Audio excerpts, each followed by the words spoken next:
बिस्मिल्लाहिर्रहमानिर्रहीम। अस्सलाम वालेकुम। आज एक नई वीडियो लेक्चर के साथ हाज़िर होते हैं। वीडियो को स्टार्ट करने से पहले आप लोगों से रिक्वेस्ट है कि हमारे चैनल एजुकेशन इन्फोस को सब्सक्राइब करें और बेल का आइकन ज़रूर दबाएं ताकि आने वाली वीडियोज़ की इन्फॉर्मेशन आप लोगों तक बर वक्त पहुँच सके। आज के लेक्चर में हम फर्स्ट ईयर इंग्लिश यूनिट 13 और 14 का जो क्विज़ हुआ था उसको हल करेंगे। लेक्चर का पहला MCQ क्वेश्चन है, who is the actual speaker of the poem Ozymandias. Option A Ozymandias, option B the traveller, option C the poet narrating the traveller और ऑप्शन डी जो है वो द स्कल्पचर। यानी इस नज़म का असल रावी कौन है? नज़म का जो असल रावी है वो शेली है, क्योंकि वो जो है ना इस नज़म में हमें एक मुसाफिर की कहानी सुनाता है। लिहाजा इसका जो करेक्ट ऑप्शन है वो ऑप्शन नंबर सी है, the poet narrating the traveller. ये जो है ना इसका करेक्ट ऑप्शन है। नेक्स्ट क्वेश्चन है question number 2। The structure of the poem Ozymandias is best described as free verse, Shakespearean sonnet, option C है पेट्रार्चियन सोनेट विद वेरिएशन और option D ballad.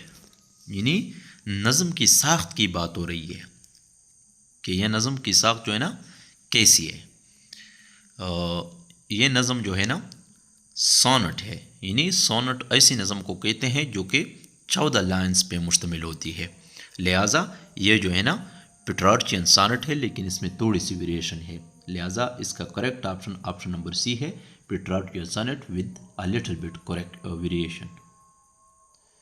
Next question, the poem Ozymandias suggest that art is less powerful than rulers, more lasting than power. Option C है completely useless और option D है only decorative. यानी ये नज़म हमें क्या कह रहा है? ये नज़म जो है ना हमें आर्ट यानी फ़न के बारे में जो है ना हमसे क्वेश्चन पूछ रहा है। ये नज़म हमें बताती है कि बादशाह की ताकत जो है ना वो एक दिन ख़त्म हो जाती है, लेकिन उसका मुजस्मा या उसका जो फ़न है वो हमेशा मौजूद होता है। यानी फ़न पारा ज़्यादा देर पा जो है ना ज़्यादा देर पा होता है या ज़्यादा वक्त के लिए होता है। लिहाजा इसका जो करेक्ट ऑप्शन है वो ऑप्शन नंबर बी है, more lasting than power. Option number B इसका करेक्ट ऑप्शन है। यहाँ पे एक टास्क आ रहा है। टास्क क्या कह रहा है हमें? Which literary device dominates the poem conclusion. Poem conclusion में कौन से लिटरेसी डिवाइस जो है ना डोमिनेंट है? सिमिले है, हाइपरबोली है, आयरनी है या एलिट्रेशन है? ये जो है ना मैं आप लोगों को टास्क के तौर पे छोड़ता हूँ। आप लोगों ने इसका कमेंट सेक्शन में आंसर करना है। Question number 4, ओज़िमेंडिस was the title used for poets of Egypt, military generals of Egypt, kings of Egypt और ऑप्शन डी है बेगर्स ऑफ इजिप्ट। इन्हीं ओज़िमेंडिस का जो लक़ब है ये किस चीज़ के लिए या किस शख्सियत के लिए इस्तेमाल होती है? असल में जो है ना ओज़िमेंडिस रैमसिस II जो कि मिस्र का बादशाह था उसके लिए इस्तेमाल होता है। लिहाजा इसका जो करेक्ट ऑप्शन है वो ऑप्शन नंबर सी है, किंग ऑफ इजिप्ट। ये इसका सही जवाब है। Question number 5, two vast trunkless legs of stone, which literary device is used? Assonance, alliteration, consonance और ऑप्शन डी है आयरनी। इसमें जो है ना अगर आप लोग देख ले, टू और ट्रंकलेस किस चीज़ से शुरू हो रहे हैं? किस अल्फ़ाबेट से शुरू हो रहे हैं? टी से। यानी टी का साउंड दे रहा है, लिहाजा ये दोनों क्या है? एलिट्रेशन है। ऑप्शन नंबर बी जो है ना एक दफ़ा फिर इसका करेक्ट ऑप्शन है। Question number 6,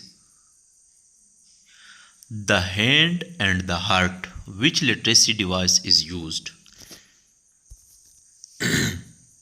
the hand and the heart, यानी इसमें अगर आप लोग देखें हैंड और हार्ट, दिल, हाथ और दिल पूरे इंसान की तरफ इशारा कर रहा है।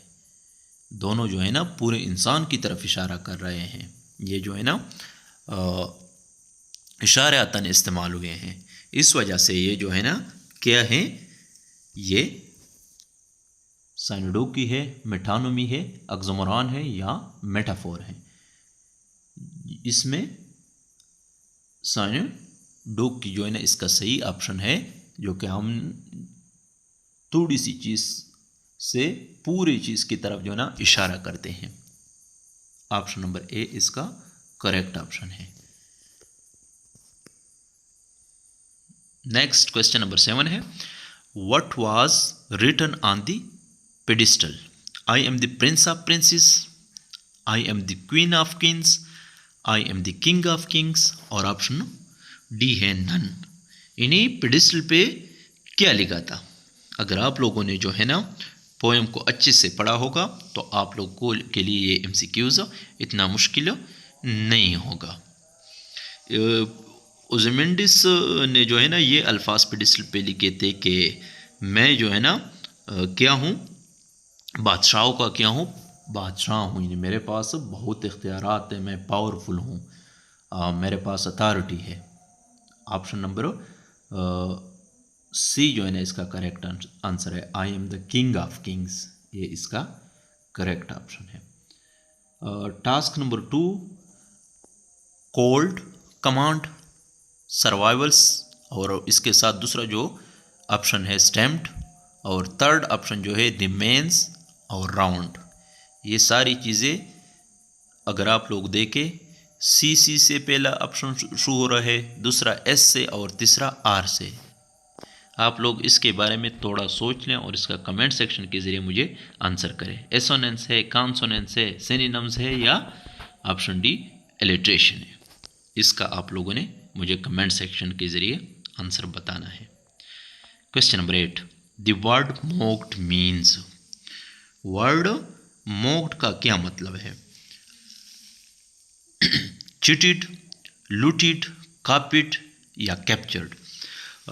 मोक्ड का असल मतलब है तंज करना, मजाक करना, तमस्खुर उड़ाना, और इसका जो सिनोनिम या जो मीनिंग्स है वो है चीटेड। इसका भी सेम यही मतलब है, तमस्खुर उड़ाना। ऑप्शन नंबर ए इसका करेक्ट ऑप्शन है। Next question, question number 9, the last stanza of the poem tells us that the king was always reliable, the king also had to die one day, the king are always young, और option D जो है ना all are correct। आखिरी बंद जो है ना वो हमें ये पैगाम दे रहा है कि नज़म का में जो है ना ताकत भी एक दिन फना हो जाना है, ताकत को भी जो है ना एक दिन फना हो जाना है। ताकत या पावर या अथॉरिटी जो है ना ये भी एक दिन ख़त्म हो जाती है।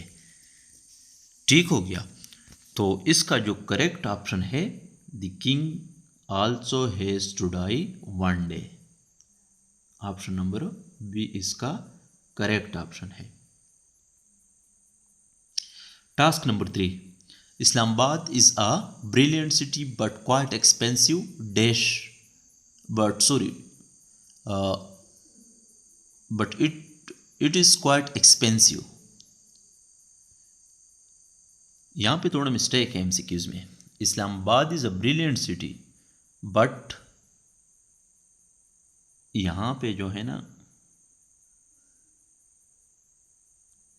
Which thing is expensive, everything is expensive, something is expensive, nothing is expensive और नन।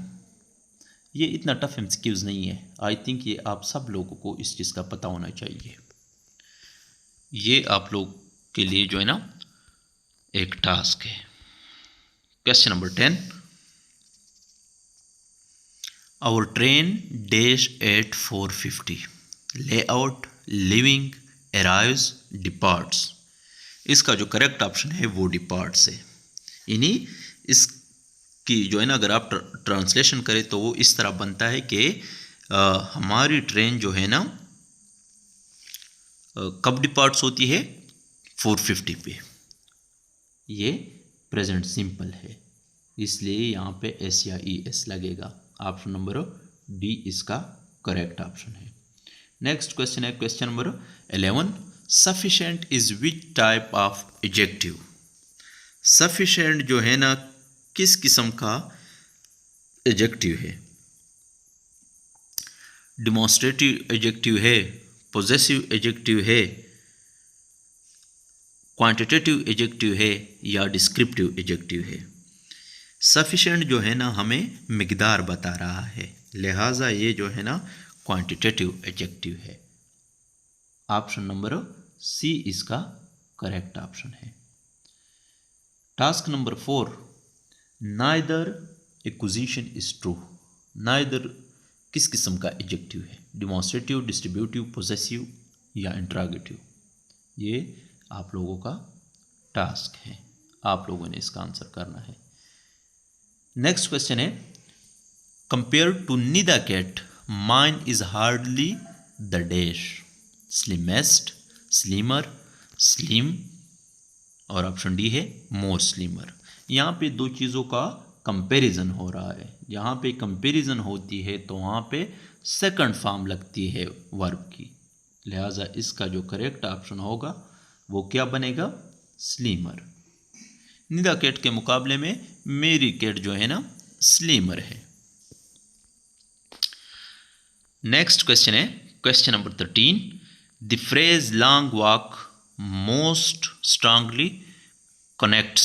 यहाँ पे थोड़ा मिस्टेक हुआ स्पेलिंग में। Physical distance, delay is reaching home, endurance and perseverance और ऑप्शन डी है लेक ऑफ ट्रांसपोर्टेशन। यानी ये सिर्फ चलने का नाम नहीं है, लॉन्ग वॉक सिर्फ चलने का नाम नहीं है बल्कि मुश्किल वक्त में बर्दाश्त करने का मतलब भी देता है, लिहाजा इसका जो करेक्ट ऑप्शन है वो एंड्योरेंस और परसिवरेंस, ये जो है ना इसका करेक्ट ऑप्शन है। Sorry, option number C. Next question question number 14। Jason father once asked him to drive him to मिजाज डैश माइल्स अवे। जेसन के वालिद साहब ने उससे कहा कि मुझे जो है ना मिजाज तक आपने ड्राइव करना है, जो कि कितने माइल्स दूर था?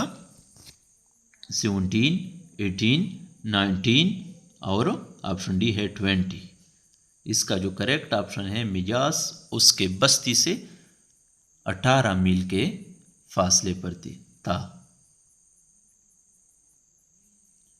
यहाँ पे एक और टास्क आ गया। To contemplate most nearly means. Contemplate का क्या मतलब है? To ignore something, to forget completely, to act quickly, to think deeply about something. इसका मीनिंग मैं आप लोग को उर्दू में बताता हूँ, बाकी इंग्लिश में आप लोगों ने बताना है। टू कंटिम्पलेट का मतलब है गौर व फिक्र करना। अब तो आप लोगों के लिए मैंने आसान कर दिया, आप लोगों ने इसका आंसर करना है। Question number 15। Jason's silence after the incident indicates fear of punishment, emotional indifference, moral conflict and inner guilt, lack of understanding। यानी अगर आप लोगों ने यूनिट पढ़ा होगा तो आप लोग को इस यूनिट की समझ आ चुकी होगी। जेसन साइलेंस हमें किस चीज़ का इंडिकेशन देता है, किस चीज़ का इजहार करता है? ये जेसन को जो है ना अपनी गलती का एहसास हो जाता है और वो अपने अंदर जो है ना एक शर्मिंदगी महसूस करता है, लिहाजा इसका जो करेक्ट ऑप्शन है वो ऑप्शन नंबर सी है, moral conflicts and inner guilt. ये इसका सही ऑप्शन है।